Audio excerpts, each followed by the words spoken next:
Hi guys, welcome to my YouTube channel. My name is Bishop Biogene.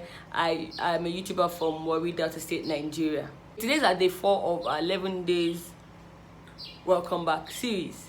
I'm going to be talking about something I did last year, and last year for me, actually, I know I'm saying a lot of last year for me was a lot of, it's like my life played in my eye, and a lot of things that I just learned, a lot of things that has been happening over the past years. So it was last year that was like the climax of these things, and it became a excuse me, they became a in your face kind of thing. What I learned last year was that your blow is not going to come out from outside. Your blow is going to come from within you. Here's what I mean. A lot of us, we have plans to blow, and blow here is not, I don't mean popularity, so to speak. I'm sure you know that blow now in urban language has come to mean, succeed at something that you want to do, whatever it is. For a long time, for the longest of time, I wanted to host a talk show, host talk shows even. I was going to even, leave law and face media, like hosting, especially talk shows, not necessarily events, though I did some events. And I still want to do it, funny enough, and I'll find a way to inculcate it into my YouTube channel. But before last year, I realized that when I thought about hosting a talk show, I always thought about maybe a media house reaching out to me to say, hey, would you host a talk show? Or maybe I'm just in a keke or in a bus or in a cab going somewhere, and then I just meet someone, have a conversation, and oh, you host talk show, you want to host talk show? Oh, really? I was working on something. Can you? Maybe I will slap my sister out. She's telling me story behind. She's mocking me. I felt like that before, but it never just happened. It can happen. So I felt like somehow I was thinking that this thing is going to come from outside, but last year it became, well, not obvious. It just, the lesson just became more concrete that, you're in charge of your blow. For some of you, you're expecting that somebody would just, walk into what you're doing, walk into your shop, and your promotion. See, if you don't put yourself out there, you're on your own. And when I realized this thing, that's when I took, I started, I'm like, so what do you really want to do? How, the things you want to do, how can you create your own platforms? The thing is, people can see your platform and then they are interested, but that you don't have a platform, you don't have nothing, you don't have anything, and then someone will just come. It's in your heart that you think you are so good. Funny enough, you will not, when you are tested, you realize you're not even as good as you think you are, because you've not been practicing. It's in your heart that you have been doing the rehearsal. Physically, you're probably not that good.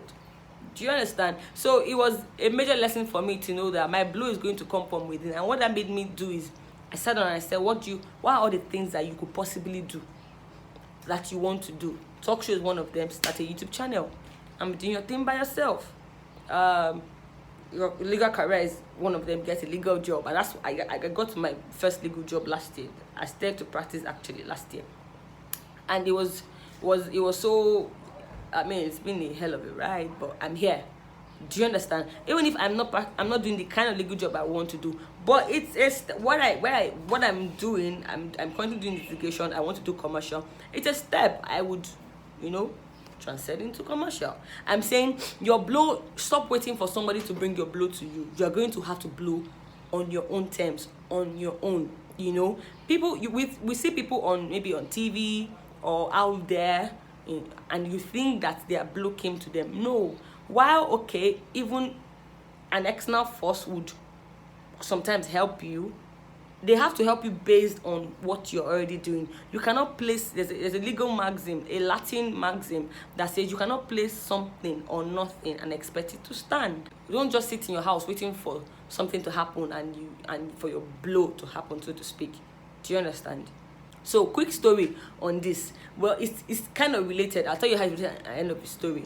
On Wednesday, I went to court, and the brief I got to go to court was go and take a motion. After the motion, take a date, But apparently, the lawyer on the other side, who's a way senior lawyer, He came prepared for me that day. He knew that what we were going to do, and he said that he wanted us to go into trial, meaning we should call our witness. And we are the claimants, so we call our witness first.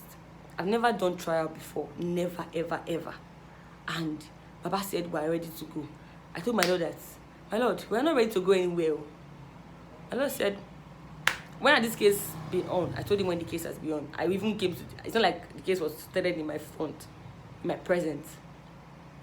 I came to the office to meet the case going on. And he says, well, we're going to try. When will you call? I said 2017, my Lord. He said, good, you're good to go. I said, my Lord, I wanted to say, my Lord, I just started practicing last year, but of course I couldn't say that. And then my Lord said, we are good to go. How many minutes do I need to go and prepare my witness? I said, Father. Guys, I did everything possible to say that we cannot go. My Lord said, two things. Is that you go on to your, we'll strike out your matter. In my head, I'll go to my office and tell my God that they struck out. Our matter was struck out. That's the end. So I told my Lord to give me 30 minutes. I go outside. I called my colleague who is 2 years senior to me in the bar, and she's been practicing for a while. She wasn't picking her calls. She was in court, and there was no time for me to send message to her because I didn't have a lot of time. I couldn't call my Oga because, of course, what am I going to tell you? So I called another friend of mine who is also practicing.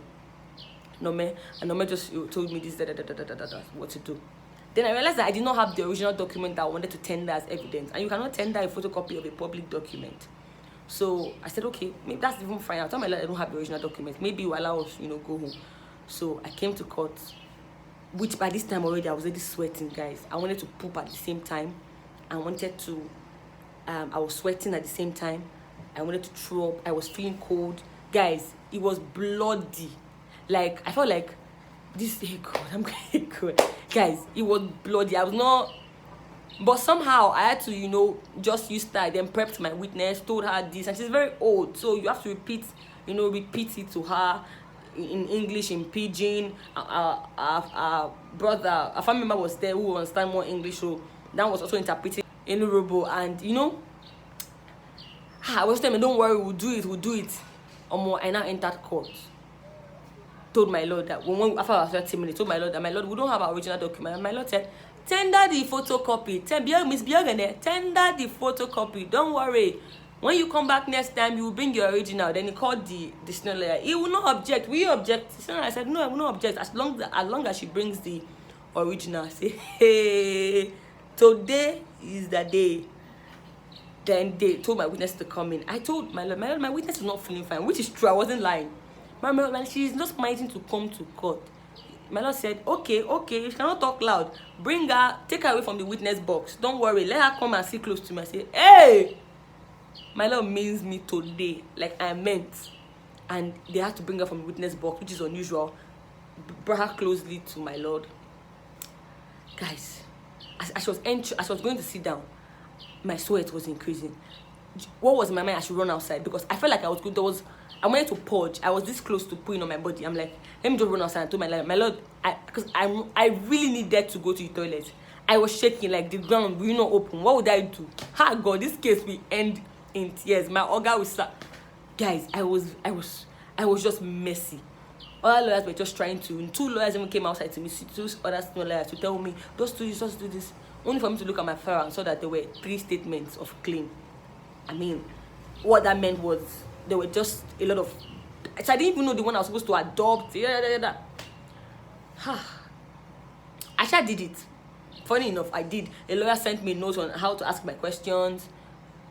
It was a bit messy, but I did it. That was the end point. And funny enough, the major question I thought the other counsel we used to cross-examine was what he actually asked. Only that he threw her off balance, which of course that's what cross-examination does. And because she's old, she answered something else, and it was fine. But we had 2 other witnesses. We'll find a way around to correct that. But I was shaking. My head was, when I get to office, I'm dropping my file. I'm just going home because I was tired. All of that. Like, what kind of nonsense is this one? But a race just reminded me, I said, you put up video today that you're not your mistake. And what's it? Not your mistake. You were not prepared for a case. You've never done it before, fine. And you didn't prepare to do it, but Shebi, I've done it now. Like, I mean, are you dead now? And somehow I got really encouraged. I got so encouraged. I was even laughing at myself. I thanked my Lord. Oh, thank you for putting me on the spot. And it got me So first of all, 2 lessons I learned. I'm not my mistake, so it didn't make me, I wasn't down. It made me say, okay, so what am I going to do next time? I'm not going to court with anything they tell me in the office again. God forbid. I I will prepare for the worstest case scenario. In fact, I will bring out all the files on Thursday, next week files, look at them and know what to do, because it leads me to my next lesson. I realized that I'm on my own. While my boss or anyone in the office would tell me this, tell me that, you see, to blow, even in this career, will come from me. It's me that will put in the work. It's me that will do this. It reminds me of another of my cases that I'm doing, that they served us paper a while ago, and I've been thinking of what I'm going to do. How am I going to reply? Like, how? My boss never answer me. My boss is a good thing, you know, he's a very intelligent lawyer. You're on your own. I'm like, hey, good. If you, yeah, it's your case. It's you that know. Though it's the office case, but it's you that know. I've been thinking, and all of a sudden, I just asked someone else came to visit us in the office, who is also, he's not like a senior lawyer, like old, but, you know, he's older than me in the bar. So I said, how do I reply this? And we talked about it, and he told me, and then I got the full picture. Then I took it to my boss and said, sir, this is where we are on this case. And he said, okay, yes, do this, do the motion like this. So you see, I told him since that they served us, so he did not say anything. But now that I went to meet him with solution, he helped me make that solution better. Do you understand? So I'm saying that your blow is not going to come from outside. You are in charge of your blow. You are in charge of your success. You're in charge of succeeding. If you don't put in the effort, nobody's going to come out to come and help you. Do you understand, guys? I hope you do. I know that I said a lot of stories, and I'm learning to do that. So this video is getting too long. I got to go. It's the year of 10 minutes and 12 minutes videos. Thank you for watching. I'd like to hear what you think.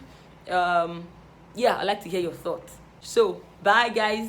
Have a wonderful day, night. In Urobo, and